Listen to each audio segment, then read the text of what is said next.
So welcome back to Voices in Health and Wellness. This is the show where we explore how leading minds in care, coaching and innovation are reshaping the future of health. Today I'm joined by Carolina Alay, a board-certified behaviour analyst and the founder of Blue Minds and Perfectly Balanced Coaching.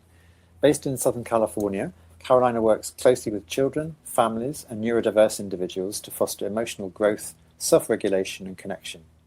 Her practice spans both clinical behaviour analysis and holistic life coaching, putting her at a unique crossroads where data-driven care meets human-centred support. So with that, Carolina, I'd like to welcome you to the show and thank you so much for joining me today. Thank you so much, Dr. Grennan. It's a pleasure to be here today with you guys.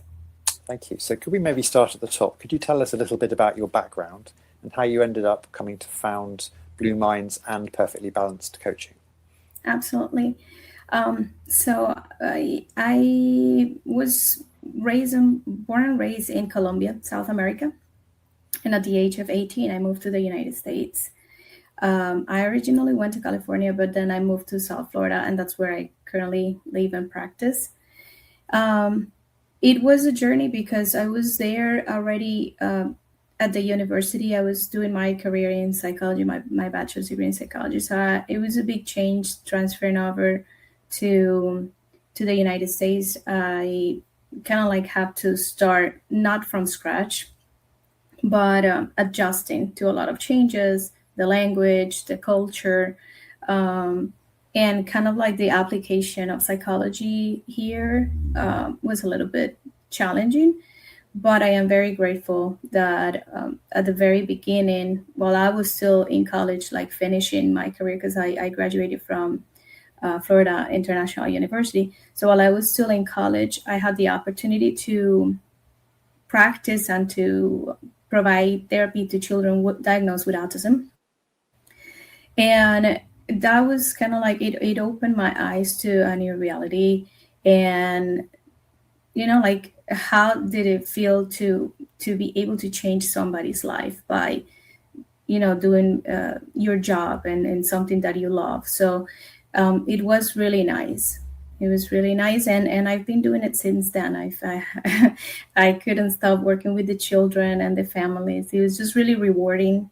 And then on the road, I had the possibility to do all the roles and to educate families and other technicians and providers. And that's how we ended up here. Perfect. So what does a typical day or week look like at the moment for you between both sides of the work? And I appreciate that no week is the same, no day is the same. I'm trying to get a sense of how things pan out for you. Yeah, so my days could be very different one from another. So sometimes I am in the field. So I go, for example, this morning, I went to a preschool. I conducted a supervision to one of the technicians that are in the field. So that implies to do direct observation of the client, to do a visual analysis of the data because we do daily data collection. So I have to see all the graphs, make sure that the programs have been implemented as written in the behavior plan, and make sure that there is significant progress. And if that is not occurring, then I have to make modifications. And that also includes educating and training the practitioners right there and then on the things that they need to correct or modify in order to get to the point that we want. So we work very closely with like teachers and school administrators and parents too. So after that, for example, I had a conference with one of my clients because I also help in the onboarding of new clients. So it was a patient that it was recently diagnosed and evaluated. So I had to, kind of like talk to the mom about what to do after, like the next steps. So that's also part of my job to explain to people that has no experience with ABA or has no experience on the world of ASD, what are the next steps, what to expect, what is coming up, and how to organize that so it's not so overwhelming, because it could be very overwhelming. Yeah. No, thank you. And sorry, and the other the other part of the job, which is the coaching, it is more like I do it online sometimes. So it's connecting with people. I did a lot during the pandemic because healthcare practitioners were very overwhelmed, and it was a good outlet to kind of like put things in perspective and see what is really important and how to. It was the work is more like how to prioritize and how not forget about yourself. Like you're also a human being and you have things that you care about. So how to put those limits and those priorities in order so that you're successful and you can efficiently help others because you are okay yourself. Absolutely. You can't help other people unless you can help yourself. So it's really important self-care, really, really important message. So who are the types of clients you are tend to working with most? I'm guessing mainly children, or are you, I know you mentioned parents in your conversation just there, or a mix, and also what typically brings them to your services? Yeah, so our population is children from 0 to 12. So we work with these kids that are neurodivergent, meaning that they come with a diagnosis of autism, ADHD, or other syndromes and developmental conditions. And they come to us because they have been referred by the pediatricians or the teachers. Sometimes they talk to the parents and they're like, you might benefit from applied behavior analysis. So then the parents call us and we have to guide them in the process. And like one of the first things that I tell to my dad, it is different from any other approach like psychotherapy or speech pathology or occupational therapy. Usually those type of treatments you seek like once twice a week, and like kind of like an hour a day, 2 hours a day maximum. ABA is an intensive program, so sometimes we have kids that we see 20 hours a week, 30 hours a week, right? Because we have to not only shape their behaviors so they are more uh, adaptable for them, but we also have to fill in the gaps of the skills that they're missing in their development. We teach them functional communication. We teach them social skills. We teach them to make friends, to advocate for themselves. Like instead of throwing tantrum, you can say, "No, I don't want that, please." Things like that. And not only like vocal communication, but we use other types of devices and things. So whatever works for the kids, if they can point to a board, we can use that. Or if it's a device where they can type their answers or they can select icons and communicate, then we implement that as well. So it's a very comprehensive approach. And at the same time, they receive the direct therapy, but we also provide coaching to the parents. So we are integrated. We need to make sure that everybody that's involved in the life of the child knows, where it's going, and that we all work as a team. Thank you. What are you seeing change in terms of what clients and families are expecting from care and support in 2026? I mean, have things shifted, and what are you seeing? Yes, I think there is a shift in terms of compassionate care. Families before, they were more oriented towards, I think, a medical model where it was like, this is my kid, he has a problem, fix it, and then you let me know how that goes, right? Kind of like a drop off situation. Right now, families are more integrated in the process and understanding that compassionate care has to come from everybody and that they also need to be involved in the process. And the more people it's involved, the better, because we don't see autism as a disease you have to cure. It's just another way of interpreting information. So if we can understand how these children learn, they can learn a lot of stuff and they can be very successful. They can be very independent.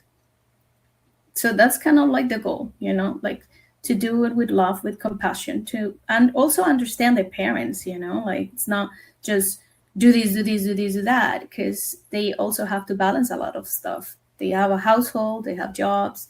So I think that is the big switch that we are seeing in the field of ABA too. It's not just kind of like a medical approach. It's more like a sensitive approach where we see people as a whole and we have to check all those angles. Are there any expectations you're seeing from younger generations that surprise you or feel especially encouraging?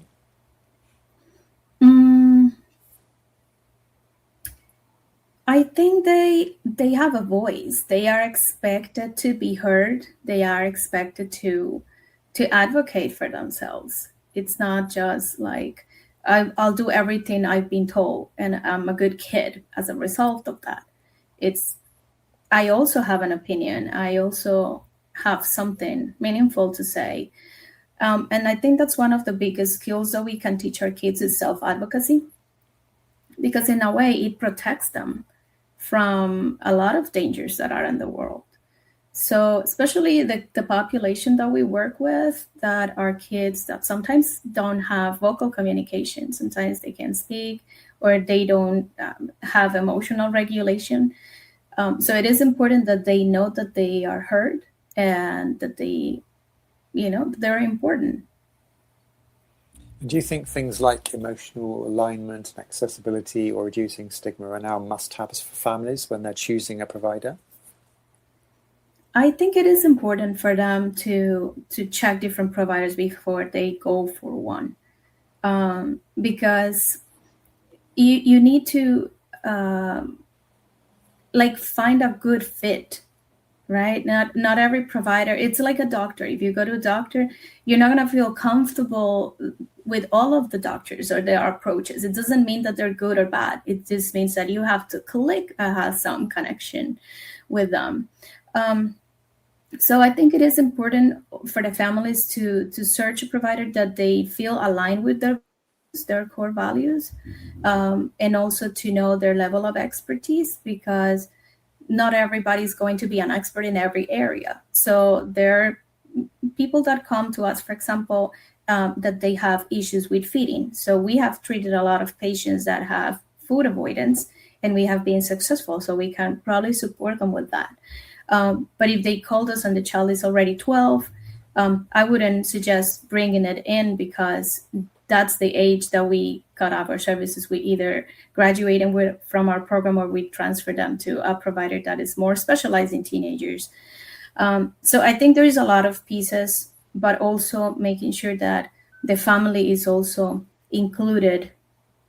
I unfortunately have seen a lot of places where the children are treated, but the family is not involved in the process. So it takes a lot of years, because obviously the child is doing amazing at the center or with that provider, but the minute the parent has it, they have no idea what to do.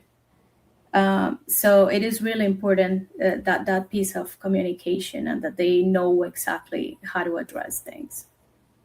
I hear you.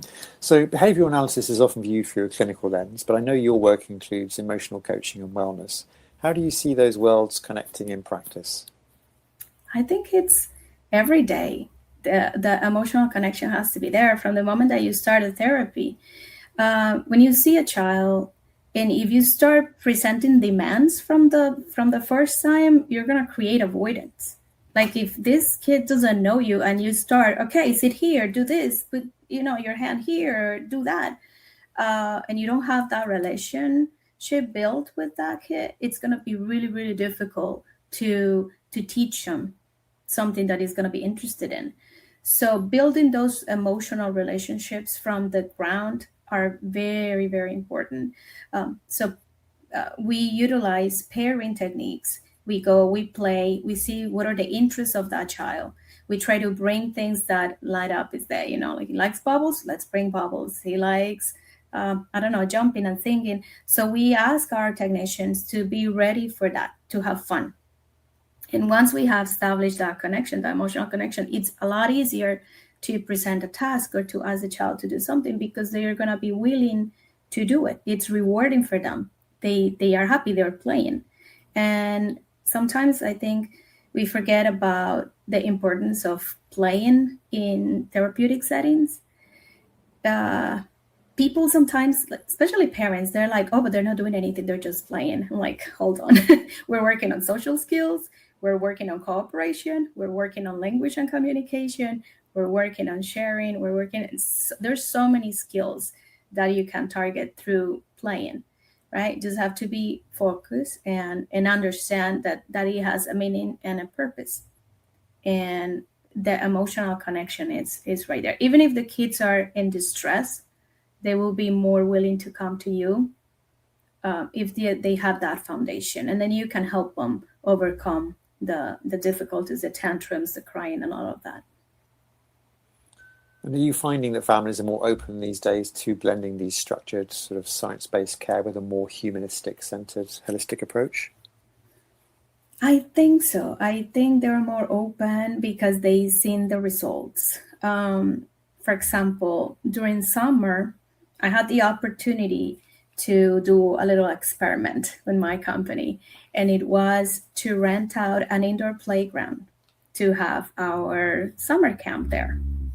So the facility was nothing like a center, like an ABA or a clinic, because it didn't look medical at all.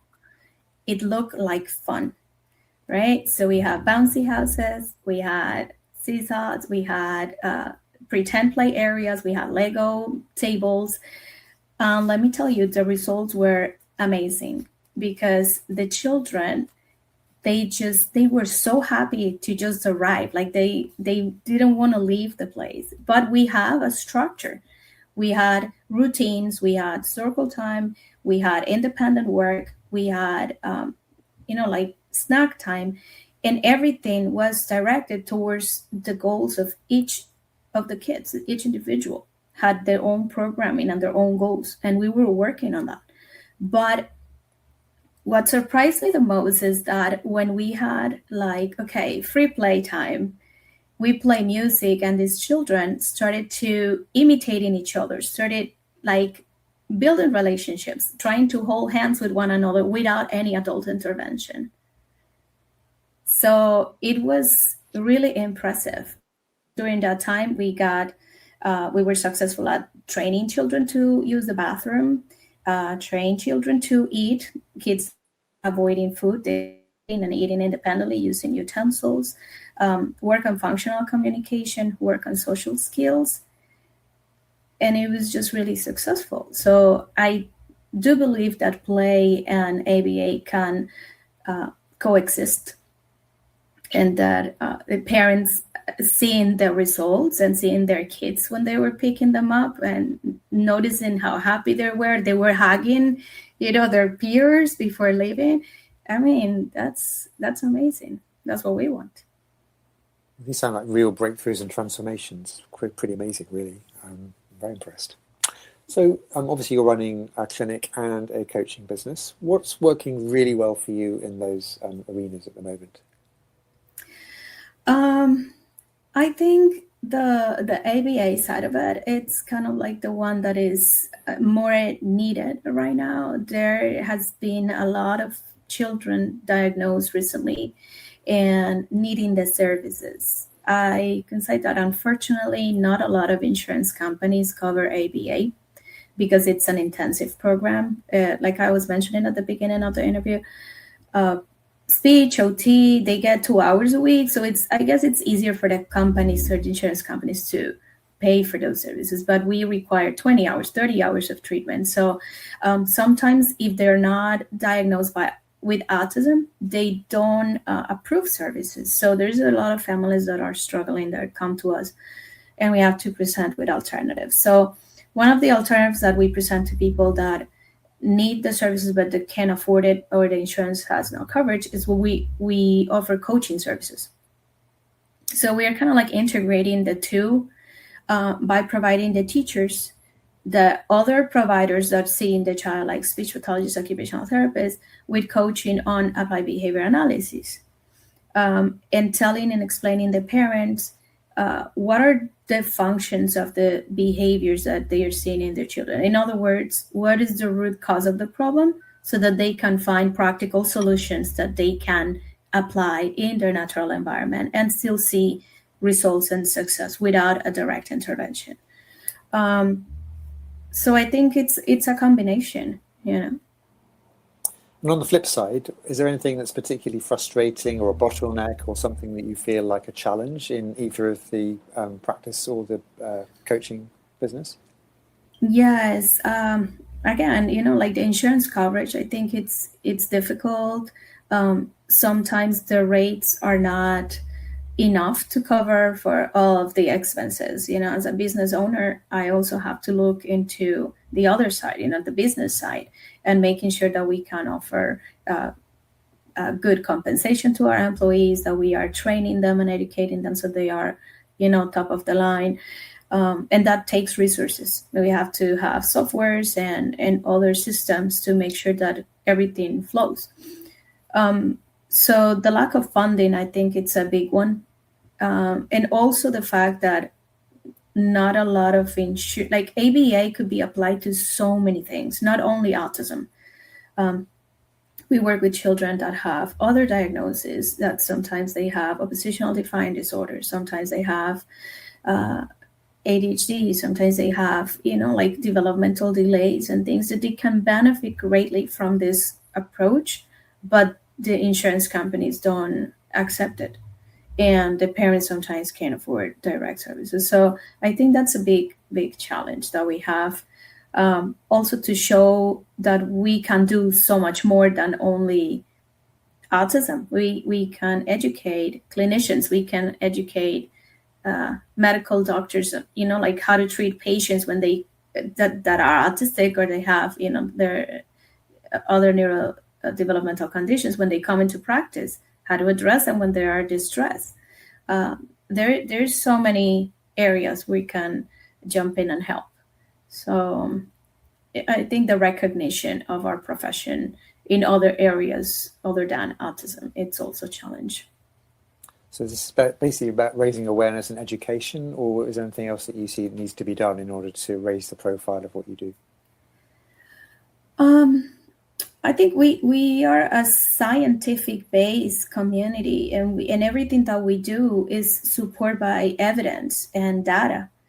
And unfortunately, the results that we provide, which are very successful, and there is a whole body of research behind every approach and every technique that we utilize, it hasn't been enough to convince other payers or other funders that this could be applied successfully to other pieces of education. Like if we have a BCBA or BCABA in a school, how much they can improve the education system, not only for kids with special needs, but for kids, like typically developing kids that are going through struggles in their school setting.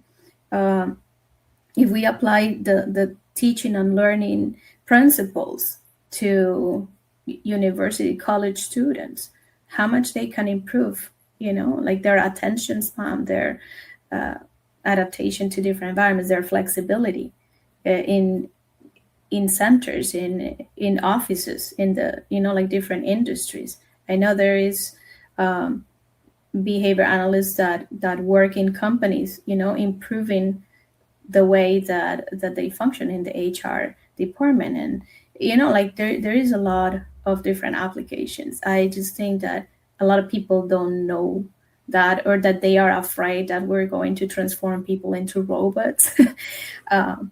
And it's definitely not that. We want people our clients to feel like independent, that they are valued, that they have something to say to the world, and help them just to get to that position. Thank you. You've mentioned data a couple of times, and I just wondered if there are any specific metrics or outcomes or client feedback that you pay particular attention to as a clinic owner to track the progress of your clients or the success of your business. Yes, we have to track, like when we start with a client, we need to identify what are the skills that the child has and what are the skill deficits. And we also track the behaviors. And this is very specific. We use frequency, duration, and we collect data for everything. So we can see, we have metrics to determine if the child can do this skill and show it for, like in 80% of opportunities for this many days in a row. And he can also do it with other presenters and other settings, then we can consider this as master. So that's kind of like the internal tracking. But in terms of measuring the success of the company, I think I can measure it by how many children we graduate from our program before they reach the age of 12. And I think it's an interesting metric because that let me know that maybe the child is not completely independent, but it is independent enough, and the family has all the tools necessary to say, you know what, I got it from here. I can handle this. This is doable, right? So at that point, when we see that the behaviors are minimum, like zero or close to zero, and the child is learning from the natural environment, and we can graduate them, then we go ahead and we discharge them. And our rates of success, it's above 80% for the clients that we see. So it's satisfactory to see that, because once they graduate, they do great. Really impressive. So what's the biggest time drain for you in any of the work that you do? Is it anything around clinical stuff, or is it admin, operational? What's the kind of thing that drags you away from what you really love doing? Sometimes it's the operational things that I have to manage, like creating systems so that everything flows perfectly. I don't consider myself to be great at it, but I do my best and I do my research, and I try. One of the things that I'm very proud of is the culture that I've created in the company, and it's a lot of collaboration and open opportunities. So I open the stage to anybody in the company. If you have a great idea, you think that we can do much better at something, bring it up. And we have offer bonuses and incentives to people, no matter what position you are. If you have a great idea, we think that we can do better, just let us know. We have kind of like an open policy. We have a lot of channels of communication, so people feel supported, which is challenging because we don't work all in an office. Everybody's on their own space because we go to the homes of the clients, we go to the schools. So everybody's everywhere, but we're all connected. If a technician needs assistance, she has to send a message and somebody jumps in right away and helps. We provide them with materials, with documents, with information, all of that, so that we're all on the same page. And if you had a magic wand and you could instantly fix one thing in your operations or day-to-day, what would that be? That's a tricky question. I think I will. I don't know. There's like a lot of little things that I would like to improve and change, right? So, like the way that we train our people, I think we do very good trainings, but I think we can improve like the onboarding and make it flow better.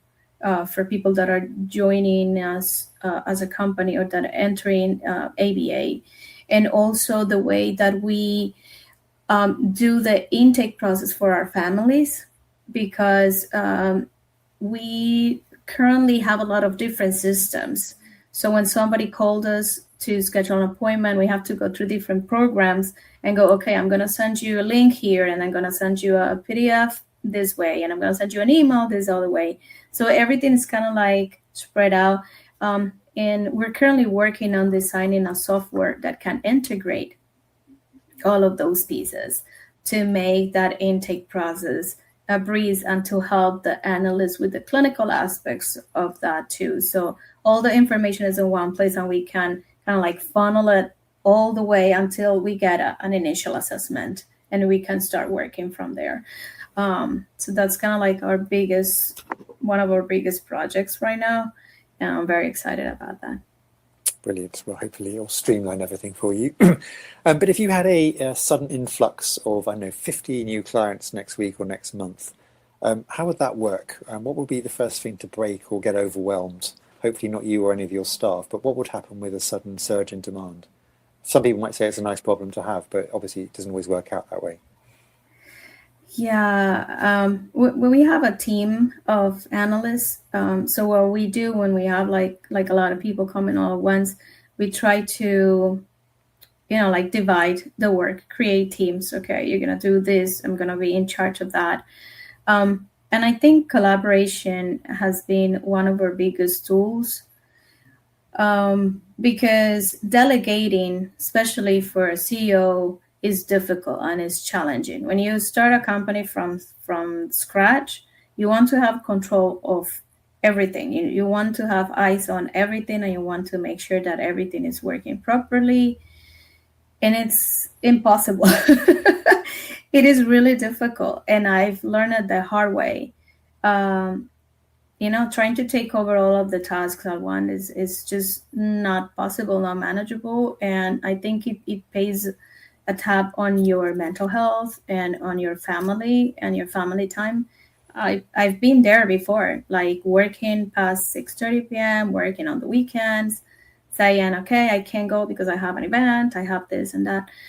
And I think the time, and my husband, who I have to give credit to, has brought me to, to the realization that you, as like, you are not replaceable in your family.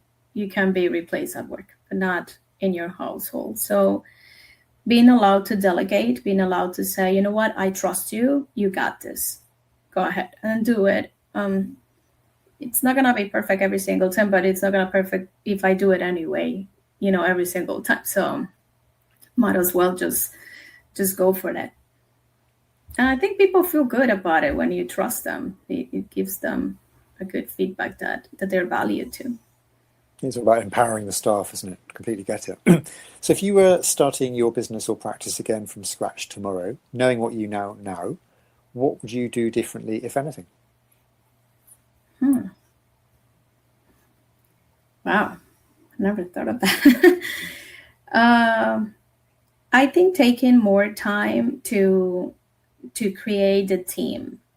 When I started, like I was mentioning, I tried to do a lot of things all by myself. I didn't have a lot of time to kind of like see it and read the resumes and talk to the people and bring them in the company when they were ready, or just to make sure that they were the right match for me and my vision.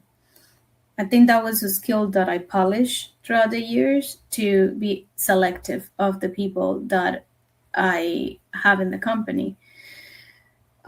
So I think that's one thing that I will probably do. Another thing was probably do study finances, or do more research on how to run a business from the business perspective, especially because when you study psychology and all you have in your mind is, I want to help people, I want to help others. I don't mind. Like, oh, they can't pay. It's okay. You can still provide therapy. We'll figure it out.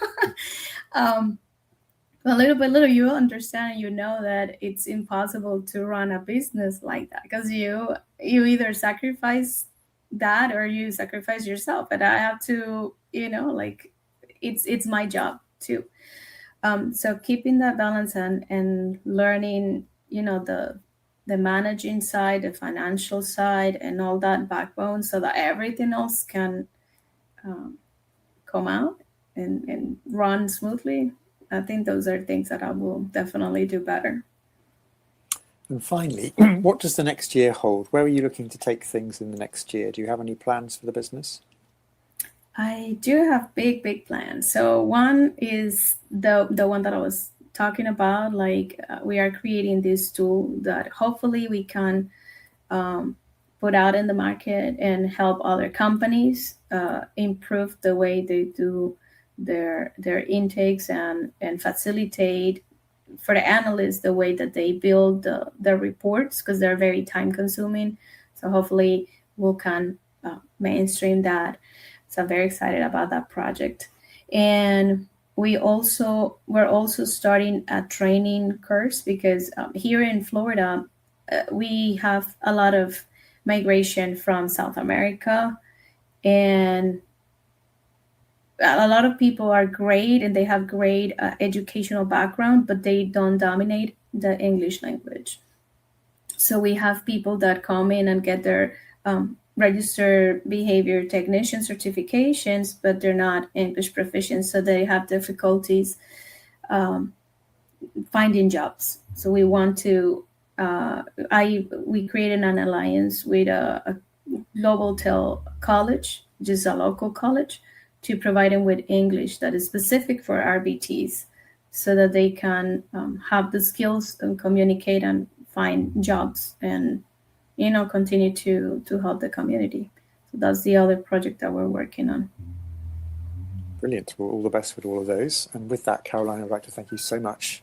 What a rich and thoughtful conversation. You're clearly helping families navigate some deeply personal challenges whilst also reimagining what support can look like. So thank you for your time. Thank you for your insights. Lovely to have a conversation with you. Thank you so much, Dr. Andrew. It's been a pleasure. Thank you for having me. Thank you. So we'll cut there. Lovely. Really enjoyed that. Really interesting. I always learn so much on these things because obviously this is not something I do in my clinical practice. So I learn so much about what's out there and how you help other people. So amazing. Really enjoyed that. Thank you so much. It came across really well, really interesting, engaging, really interesting to hear the insights into the inner workings of the business and some of the things that are challenging as well. I think the insurance thing is almost like a panacea in the sense of every North American clinic I speak to has some kind of insurance issue. Similar to what you said, it seems to be universal. And it's interesting, it's like we don't have the same model over here, so I'm gradually understanding what the challenges are with it all, but it sounds like... Yeah, it's very difficult to get them to pay. Like their job basically is finding ways of how not to pay for things. And, sometimes we start a process with a client and in the middle of it, they're like, oh, we lost insurance. I just lost 2 clients last week and we haven't been able to get them back. And those are kids that truly, truly need the services. And, going from a full support to 0, like cold turkey, like nothing. They don't really care about that. So it's sad. But it's a system that we have. It's a broken health care system, I guess. Ours is broken in different ways, but I completely understand where you're coming from with that. And it's, like I said, it's universal. Everyone I speak to has the same issue. So no, really, really good. Really enjoyed that. Well, we'll try and get it out reasonably quickly and send you the link so that you can use it how you will. There's lots of good material on there. I would hope that you can find it useful for education, promotion, talking about your work, your approach, because I think you come across really well. So I think it'll be a good advertisement for your work. So thank you. So we'll send you the link, and we also put them out onto our platform as well, which goes to Apple, Spotify, YouTube, about 10 of the other smaller ones, which I always forget the names of. And then we stream episodes to LinkedIn, a whole episode on a Wednesday lunch hour, probably over the next couple of months when we find a slot. And then we also put shorts out on social media, so TikTok and Instagram Reels, just in the hope that somebody might see a clip or a short and, oh yeah, I'll watch the whole thing. And it gives them that opportunity and just tries to get the message and the word out there. Oh, I appreciate you having me. It's been a pleasure. And I would like to stay in touch and maybe, look for a collaboration down the road, because I know you're, I'm also interested in the work that you do. I know there's some of my patients that have functional doctors working with them alongside to kind of ease some of the symptoms, especially like GTI and all of those things. So yeah, for sure. Well, we've got each other's details, so stay in touch. There's no reason why this has to be the last conversation. Of course. But amazing. Well, look, I will be in touch. Thank you. Have a good rest of your day. And you too as well. All the best. All right. Thank you so much. Have a good one. Yeah, see you soon. Bye for now. Bye-bye. See you.